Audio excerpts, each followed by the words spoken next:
اور حارث بن ہشام، یہ تینوں کے تینوں اسلام کے ہیرو بن گئے، اسلام کے داعی بن گئے، اسلام کے روشن چراغ بن گئے اور مسلمان ہو گئے۔ جن کے لیے نبی نے بددعا کی تھی، جن پر نبی نے بددعا کی تھی، جن پر نبی نے لعنت کی تھی، اللہ نے ان پر رحمت کی اور اللہ نے ان کو ہدایت کے نور سے منور کر دیا۔ معلوم یہ ہوا اختیار صرف اللہ کو ہے، اللہ کے اختیار میں کوئی شریک نہیں ہے۔ جب متعین کافر پر لعنت نہیں کر سکتے تو عام مسلمانوں پہ لعنت کرنا اور کافر کہنا کیسے جائز اور درست ہو سکتا ہے؟ ہو سکتا نہیں ہو سکتا۔ میرے پیارے بھائیوں مثال دیکھو، اگر ایسی بات ہو تو کیا ان صحابہ کے اوپر بھی کفر کے فتوے صادر کرو گے؟ اللہ کے نبی فرماتے بخاری کی حدیث، سباب المؤمن فسوق وقتالہ کفر، مومن کو گالی دینا فسق ہے، گناہ کبیرہ ہے، اور مومن سے جنگ کرنا کیا ہے؟ کفر ہے۔ اور اللہ کے نبی صلی اللہ علیہ وسلم من رما مؤمن بکفر، من رما، یہ حدیث ہے ثابت بن ضحاک کی بخاری کی، من رما مؤمنا بکفر فهو كقتله، جس نے کسی مسلمان کو کفر کے ساتھ متہم کیا گویا اس کو قتل کیا، ٹھیک ہے۔ اور اللہ کے نبی صلی اللہ علیہ وسلم نے فرمایا کہ مومن کے ساتھ جنگ کرنا کیا ہے؟ کفر ہے۔ تو جنگ کرنے والے مومنوں سے جنگ کرنے کو کفر نبی نے کہا۔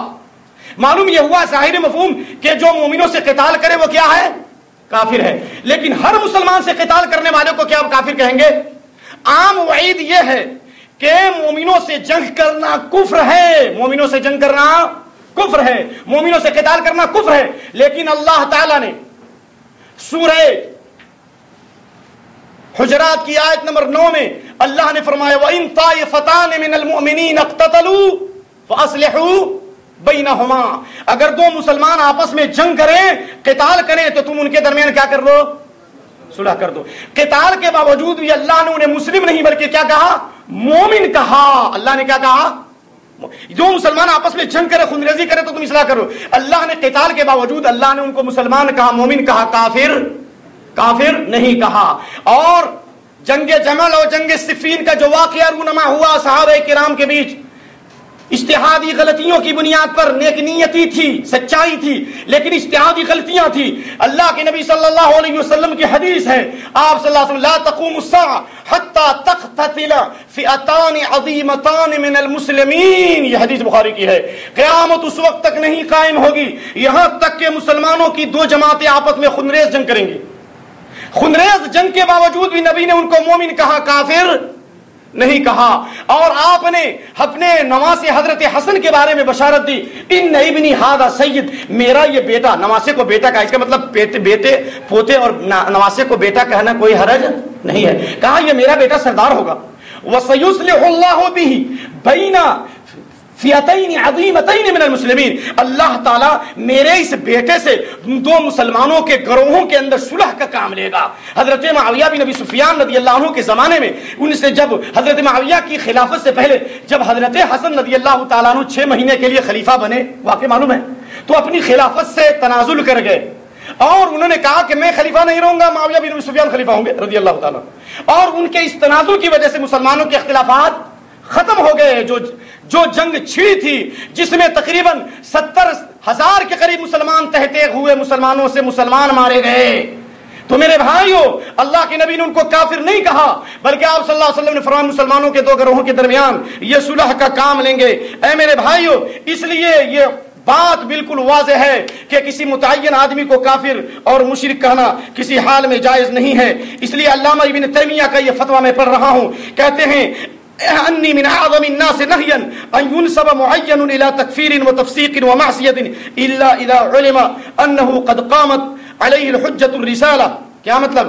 کہا کہ تمام لوگوں میں انشاءاللہ میں اپنے آپ کو سمجھتا ہوں میں ان لوگوں میں سے ہوں جو کسی متعین آدمی کو کافر اور مشرک کہنے کے اندر سب سے زیادہ سخت ہیں۔ یعنی میں کسی مسلمان کو نہ فاسق کہہ سکتا اور نہ اس کو ملعون کہہ سکتا، نہ اس کو کافر کہہ سکتا جب تک اس کے اوپر حجت پوری نہ ہو۔ اور سنیے فتویٰ، وما زال السلف يتنازعون في كثير من هذه المسائل ولم يشهد احد منهم على احد لا بكفر ولا بفسق ولا بمعصيه كما انكر شريح قراءه من قرأ بل عجبت۔ بہت مزہ آئے گا ابھی آپ کو، سنیے۔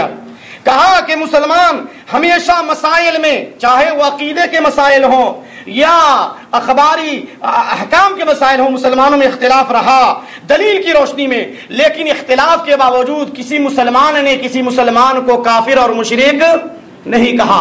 شرح قاضی کو قاضی میں نہیں بنایا تھا، ان مکفرین نے نہیں بنایا تھا۔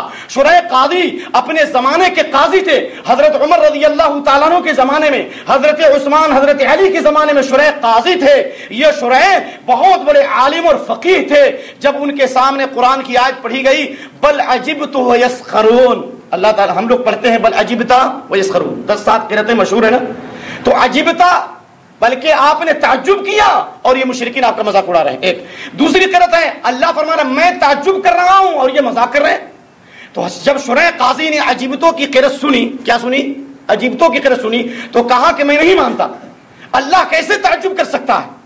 انہوں نے اس قرأت کا انکار کیا۔ اس قرأت کا کیا کیا؟ انکار کیا۔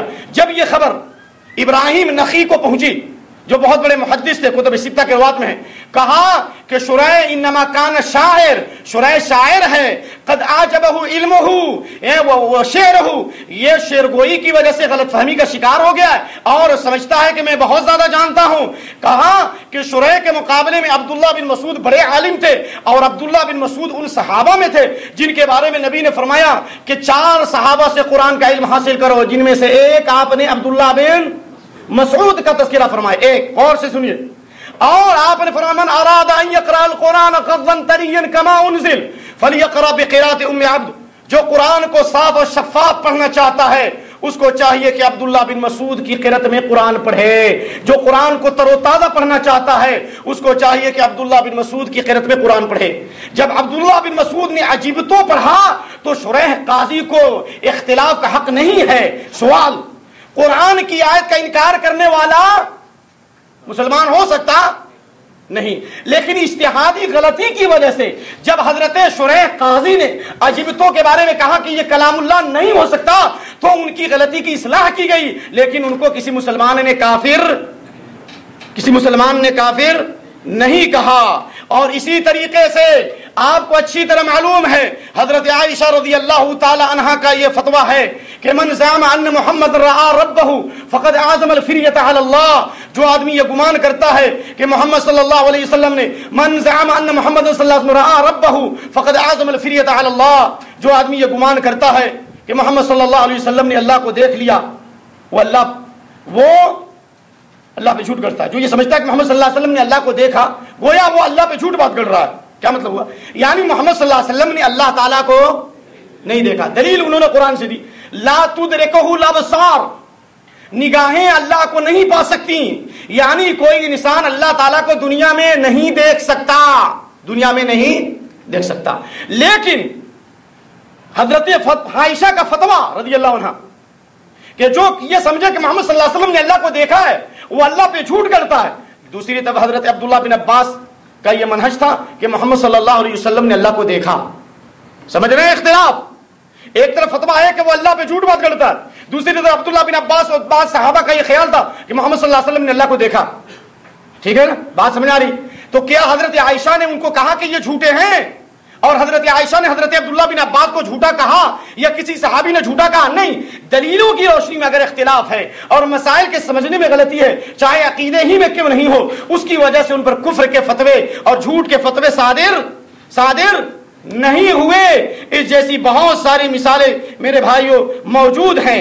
اس لیے امام احمد بن حنبل کی میں بات کرتا ہوں، سنو، امام اہل السنہ، امام فی التقوی، امام فی الزہد، امام فی الحدیث، امام فی الفقہ، 7 فن کے امام تھے۔ امام احمد بن حنبل کس کے امام تھے؟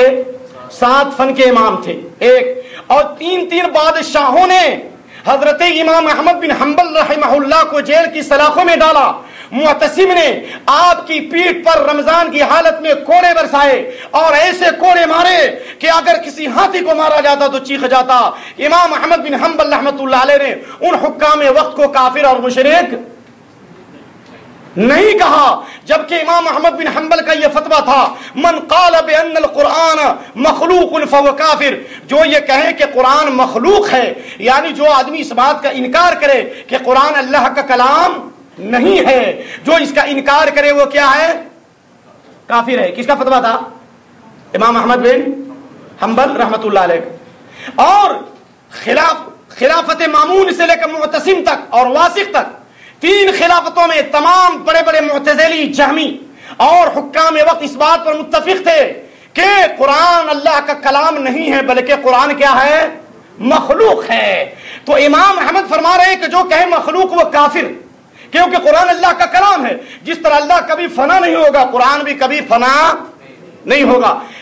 لیکن اس کے باوجود معتصم کو انہوں نے کافر نہیں کہا، مامون کو کافر نہیں کہا، بلکہ ان کے لیے مغفرت کی دعائیں کی، ان کی ہدایت کے لیے دعائیں کی، اور کہا، علامہ ابن تیمیہ لکھتے ہیں، اور